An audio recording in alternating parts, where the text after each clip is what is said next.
அன்புள்ள தனுசு ராசி அன்பர்களே வணக்கம். தனுசு ராசினருக்கு இந்த வார ராசி பலன்.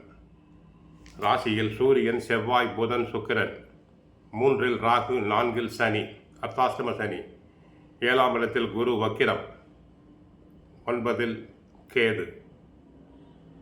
ஜென்ம ராசியில் சூரியன், செவ்வாய், 4இல் சனி இருப்பதால் எதிலும் உணர்ச்சி வசப்படாமல் நிதானத்தோடு இருக்க வேண்டும். நீங்கள் நினைப்பது ஒன்று, நடப்பது ஒன்றாக இருக்கலாம். கணவன் மனைவி இடையே எதிர்பாராத வகையில் மனஸ்தாபங்கள் ஏற்படும். சண்டை போட்டுக் கொள்வீர்கள். பேச்சில் பொறுமை தேவை. டென்ஷனாக இருக்கப்படாது. குரு பகவான் தற்போது வக்கர கதியில் இருப்பதால் ஏற்ற இறக்கமான சூழ்நிலை காணப்படும்.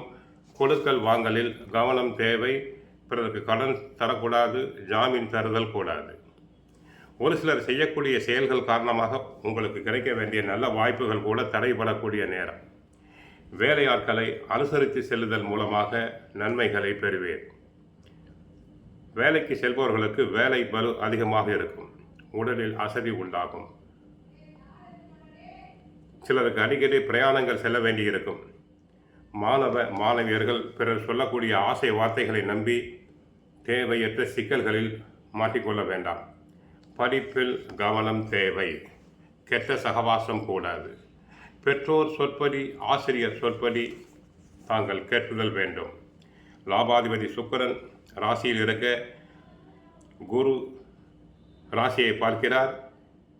7-10 புதன் ராசியில் இருக்கிறார். நினைத்த விஷயத்தில் நினைத்தபடி நடக்கக்கூடிய வெற்றி பெறும் வாய்ப்பு உண்டாகிறது. சுப காரியங்கள் தடை நீங்கி இனிமையாக நடைபெறும். மற்றவர்களின் ஒத்துழைப்பால் வாழ்க்கையில் முன்னேற்றம் அடைவீர். சேமிப்பு உண்டாகும். உபரி வருமானம் கிடைக்கும்.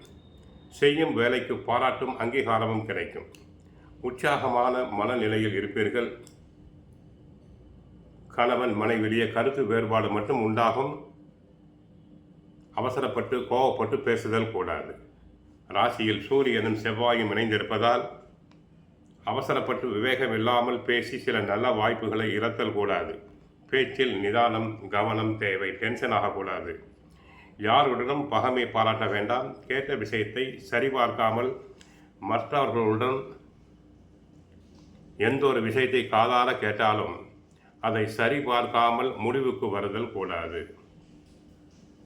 கோவிலுக்கு சென்றால் குரு தட்சிணாமூர்த்தியை வழிபடுங்கள். பாபா கோவிலுக்கு சென்றுங்கள், வழிபடுங்கள். வாழ்க வளமுடன். மங்களம் உண்டாகட்டும்.